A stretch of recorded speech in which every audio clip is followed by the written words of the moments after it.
president and former presidents making their way off the CNN debate stage. Looks like Jill Biden, the First Lady, has come out. Former President Trump walking off the stage.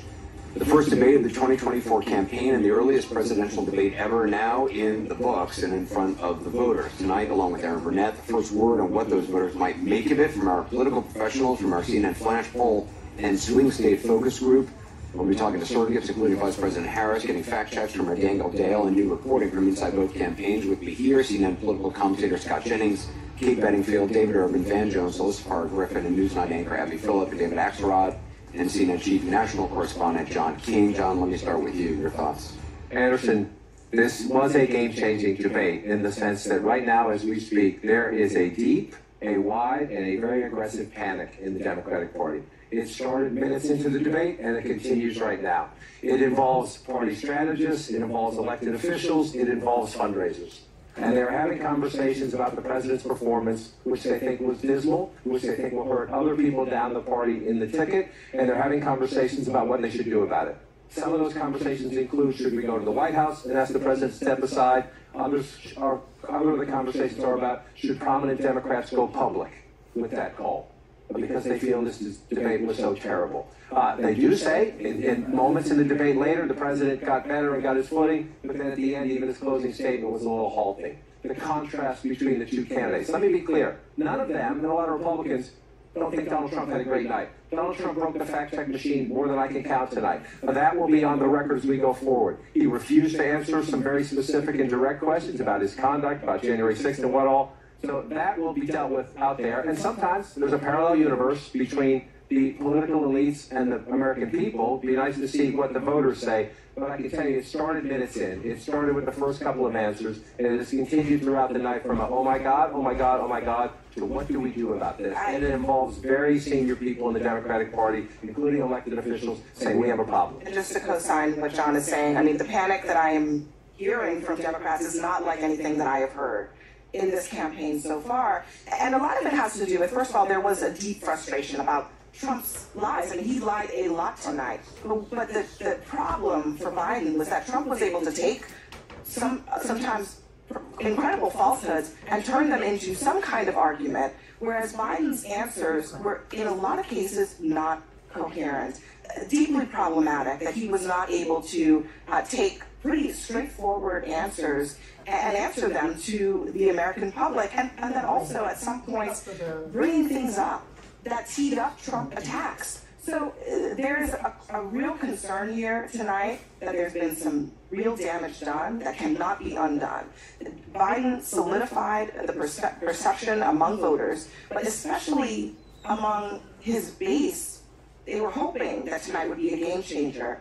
They are now seeing a president who is in the White House, who they do not necessarily believe can do this for another 4 years. David Axelrod? Look, I can't argue with either of them about how the Democratic leaders are reacting to this poll. We said at the beginning that each person had a fundamental goal, and for Biden that goal was to appear energetic, engaged, and look like someone who is capable of serving for another 4 years for president. That was job number one. I actually think he scored a bunch of points. I think if you just judge this on sort of policy stuff, he did score a bunch of points on issues like abortion, for example, on some of the economic issues. But there is a feeling, I think there was a sense of shock, actually, at how he came out at the beginning of this debate, how his voice sounded. He seemed a little disoriented. He did get stronger as the debate went on, but by that time, I think the panic had set in, and I think you're going to hear discussions that I don't know will lead to anything, but there are going to be discussions about whether he should continue. And I think part of it is Donald Trump did not meet his mission either. He could not resist the temptation to be nasty, to prevaricate about a whole bunch of things, about his own record, about Biden's record, and to seem petty and small at times. So what you saw was a candidate who's deeply vulnerable and a president who may not be able to take advantage of it. Listen, if anybody in America thinks that was even close to being an okay debate by Joe Biden, I'm living in a parallel universe. It was an unmitigated disaster for President Biden from the second he walked out to the closing statement. The biggest issue for Democrats is abortion, and he couldn't give an answer. He gave an answer, he couldn't even give a coherent answer on the biggest issue for Democrats tonight.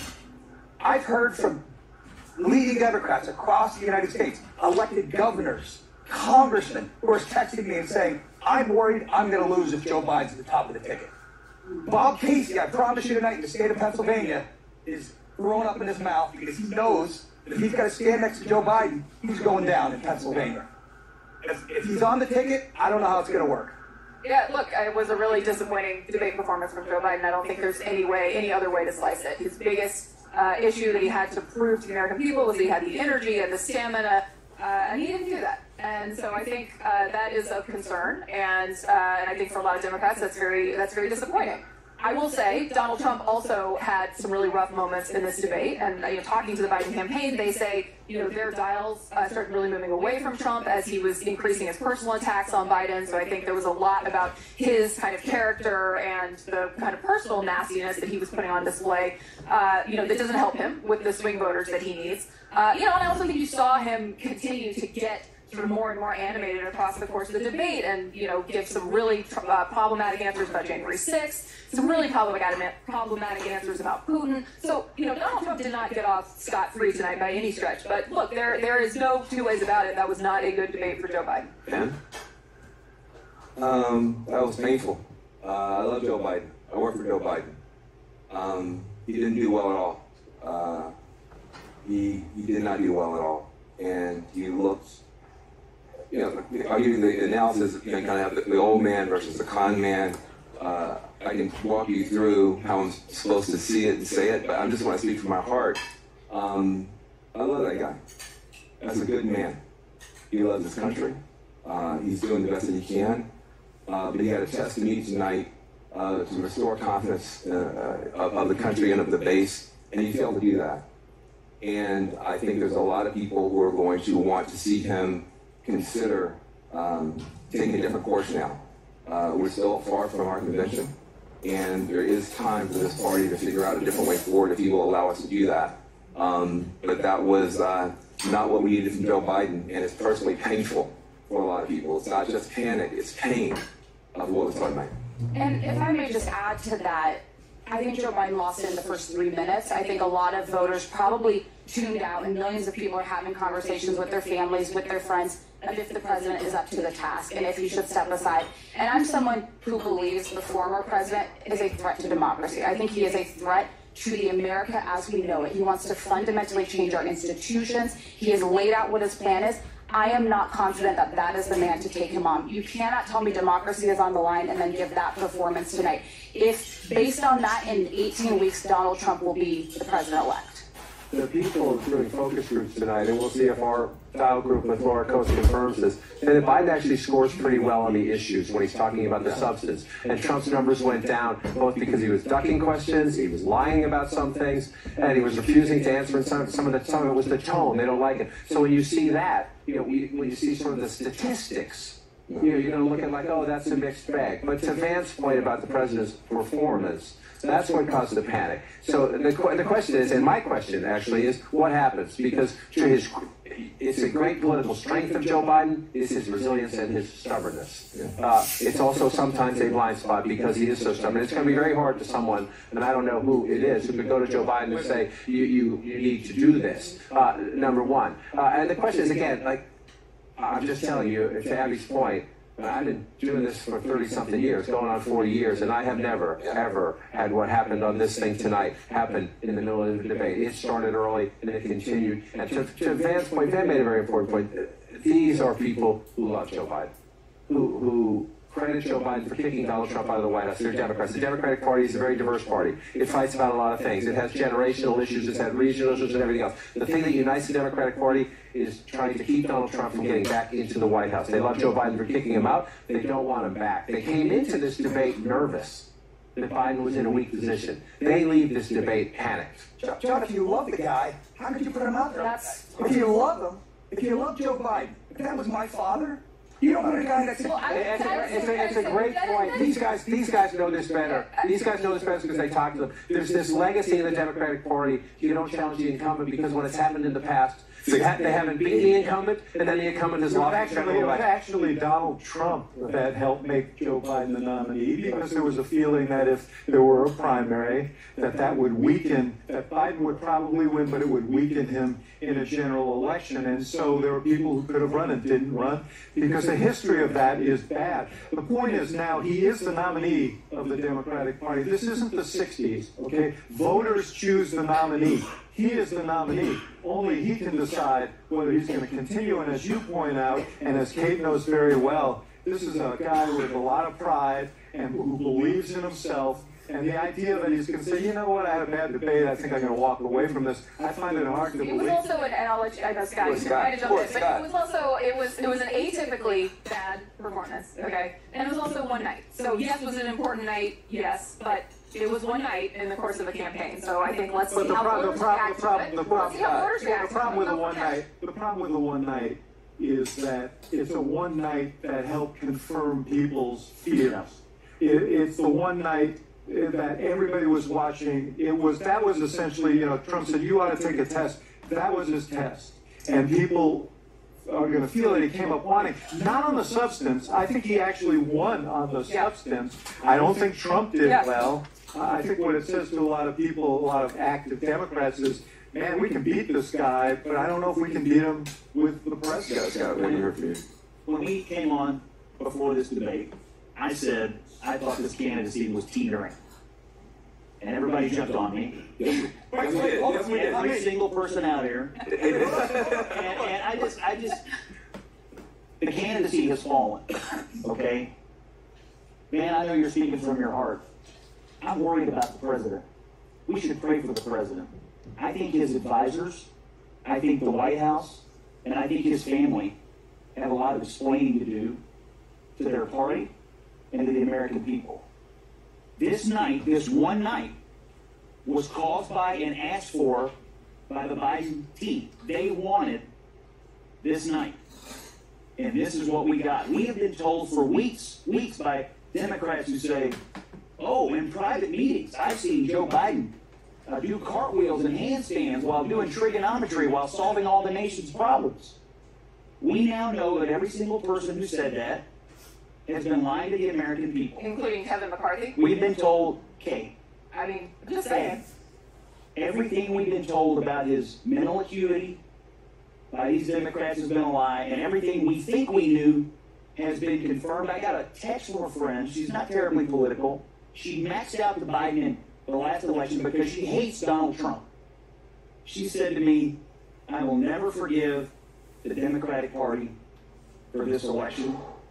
If the Democrats truly believe that he is an existential threat to democracy, and that's not just some talking point, they will wake up in the morning and they will do something else because this is not sustainable. That's another point about there are Democrats who are panicking, and then there are a lot of Republicans who did not want to vote for Donald Trump, who do not want to vote for Donald Trump, who are also panicking tonight. I heard from one who said, this is scary.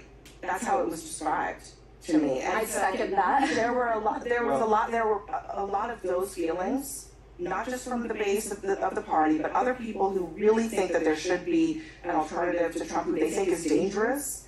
And that's the other part of what is unfolding tonight in terms of the panic that is out there. We already have, coming into this debate, support for third-party candidates, Robert F. Kennedy Jr. highest, and then Jill Stein and Cornel West nowhere near as close. But if you add it all up, you get into the teens in most states when you do that. I think one byproduct out of this is watch and see if those numbers go up a little bit. I'm not saying they're going to go up anywhere like a Perot standard, but you get to third-party candidates getting into double digits. then that really starts to twist your electoral math, depending on who they're drawing from state by state. This was already a very complicated race. This is, number one, the biggest complication right now is the conversation with the Democratic Party. But the other complication is going to be if Joe Biden stays put, and Kate's right, maybe there'll be another debate. I'm not sure Donald Trump's going to agree to a second debate. Biden's going to need it now. I'm not sure Trump's going to agree to it if the dynamics of the race change. And I would also watch the third party. I just want to say one thing. Yeah. Especially to you two guys. If, for whatever reason, there's a change at the top of the ticket, you guys are in trouble with Donald Trump, because the guy who was up there tonight is not a guy who's going to inspire people. He did not show in any way that he has changed from the guy who people have a very positive opinion of for a lot of good reasons. I think Donald Trump won several policy exchanges tonight. I think he did well on immigration. I think he did well on the economy. I think he did well on inflation. I think he went back to Afghanistan as he should have. The thing he did not do was, after he realized that he had Biden beaten on policy and on image, he should have turned the page and sounded an optimistic note about what we can become as a people and as a country. He did not do that. He continued to pummel Joe Biden all night. I understand what you're saying. But at the end of the night, very few things about the policy exchanges is going to be remembered. People are going to remember Joe Biden. They're going to remember him shuffling out. They're going to remember him staring blankly into the camera.